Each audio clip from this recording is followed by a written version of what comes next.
Have a good one. All right. It's theatre.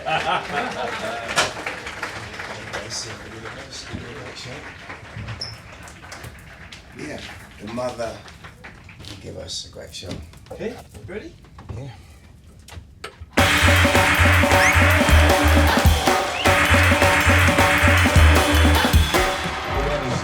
Losing my voice. So good to be here.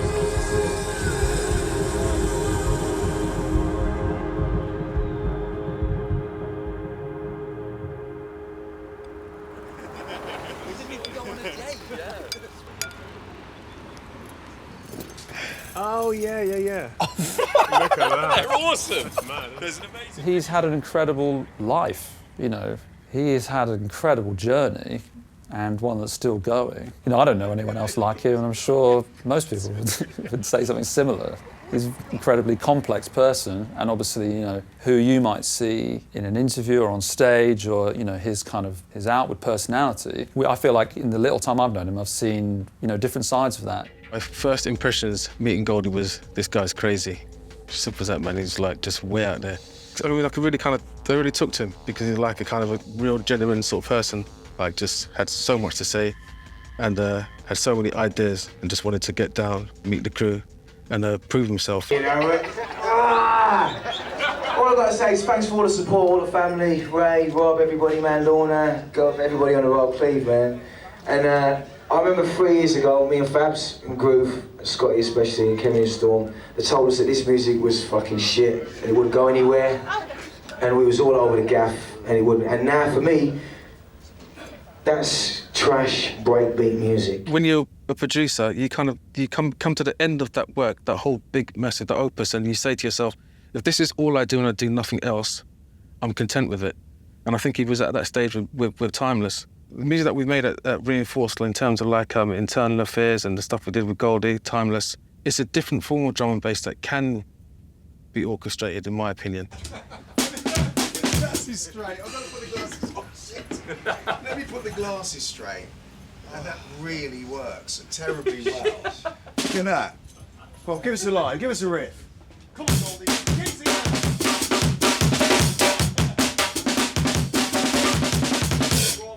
So wrong, Bets. It looks so wrong.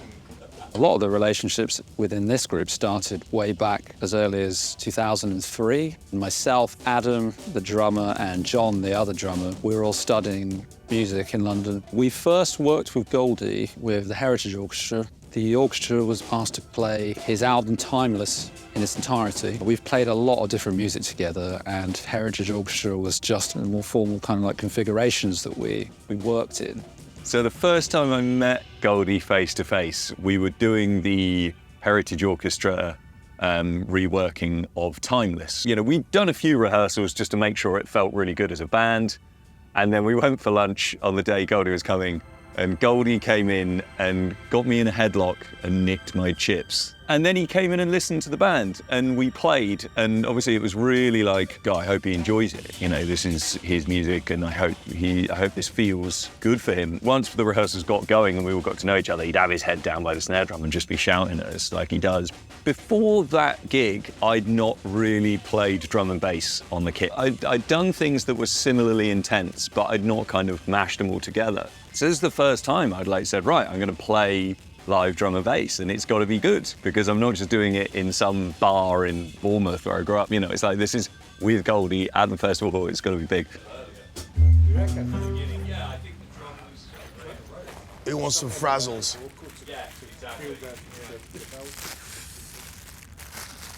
Yeah, frazzles, man. Anybody want? Yeah, you. Yeah, you can fucking hear the frazzles, Albio, can't you? But you can't hear the fucking. Do you want some? Oi! Frazzles all round.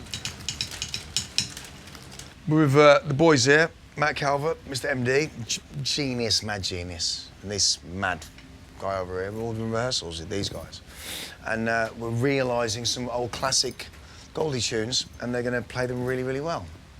That's what we're doing. Yeah, something like that. Yeah. Next. It's got you, baby.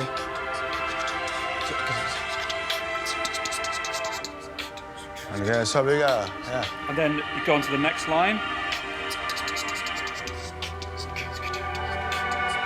Oh, yeah. With someone like the ability of Matt Calvert, who's a musical genius, I mean, he's a genius. He's a very humble guy, number one, but he understands all types of music. But this one in particular, he realised very early on. Over the course of this project, he had to kind of suss everyone out. I think he must have just gradually realised that I maybe knew a lot of his music better than he did, or on a more technical level. I think when he realised this guy's kind of gone in pretty hard on my music, it was probably easier for him to kind of like trust me and build a kind of relationship like that. And I think from then he's kind of just been like, okay, man, you just do whatever you need to do and I'll turn up and run around. The ensemble and how he works with, you know, these players and how he, almost like a Haynes textbook, he just throws it in there and he can see it all, and look at it and take it apart and see how we can place it. And that's really important. It also adds another layer to how the music then transcends, how it will sound being played live with electronica and live, and how the swing and this new sound that comes out of it.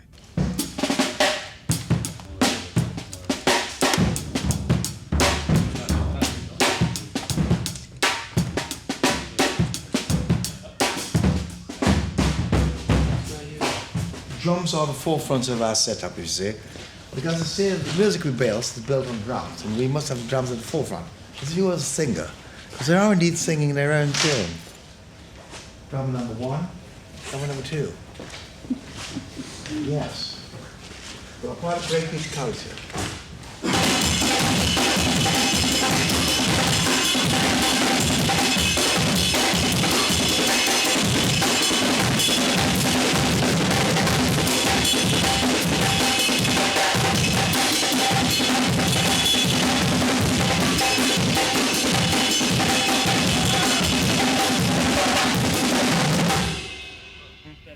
There's a lot of good drummers who could probably play the music technically.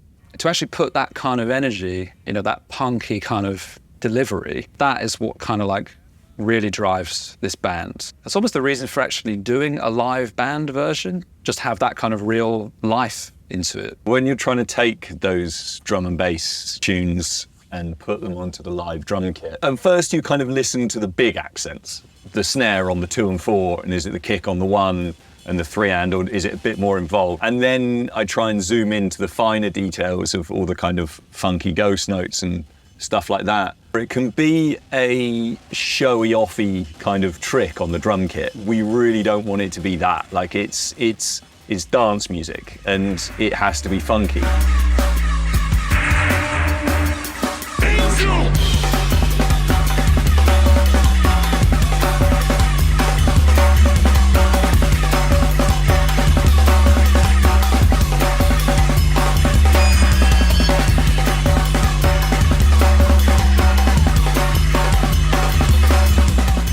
Without over-complicating it, it's always going to be complicated. It's funk at 150, 160 BPM, but doing it in a kind of expressive way rather than a really technical way, I think is where we start. Matt has such an amazing ear for detail. If there's anything missing from the drum beat, he'll know it. And Goldie will as well, you know, they'll be like, oh, that's not quite right, can we get a bit more of this? And then we try and add in stuff. So it's quite a natural process, but it's just got a lot of notes.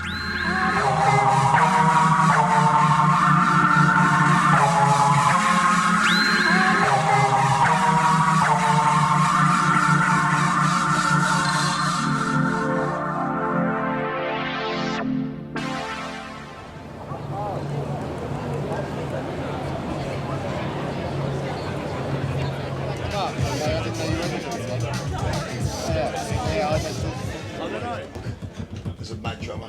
There's a hair or something. Yeah, see it. I've actually just got butterflies just for the first time in the whole life. I think the project has developed in loads of ways. I think it feels kind of tighter and funkier as a unit. I think it feels more effective in what it's trying to do, which just comes with time, you know, it just comes with years of doing it. Now I feel like the gigs are probably going to kick off, and when you get to somewhere like Ronnie Scott's, it needs to be quite light, but you still want that sound to be satisfying and big. So Ronnie's is so perfect for that.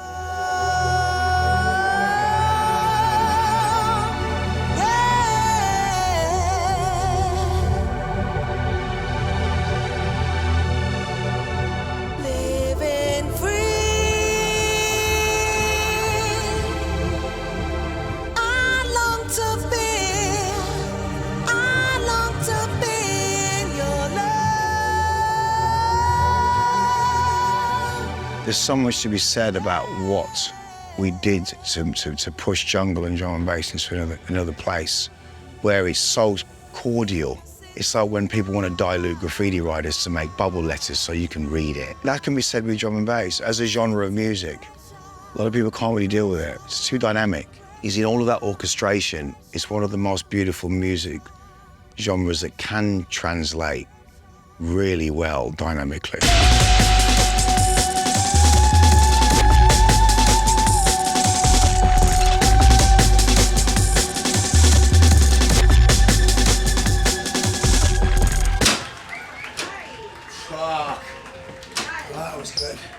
What happened with Timeless, seeing what happened to Goldie and seeing that whole thing, how he grew. I'm always, you know, it's like it's a deep one for all of us because we see where he's come from, you know?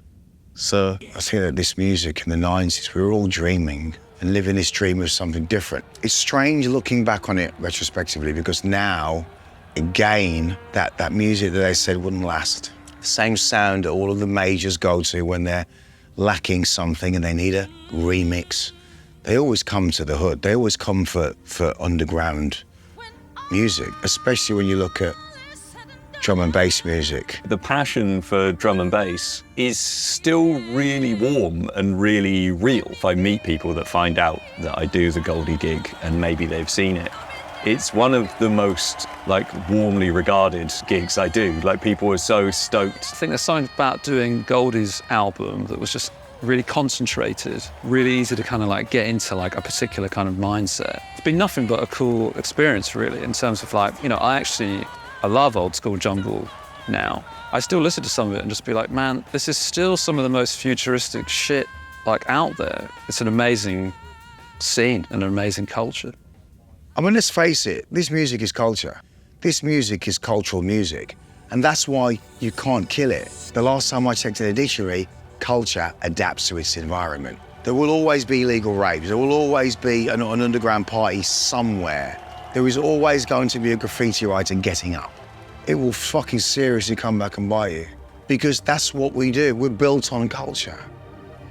Everything, it's all part of this culture. I've grown up in this music. It's my job. I have a dutifulness to the genre. I've had to take hammers to doors to show people that this music is what it is. I've had to fight and keep a crew intact, you know, to keep those guys bubbling at first, second, third, fourth gear while I'm in fifth, sixth and pushing the envelope of the music.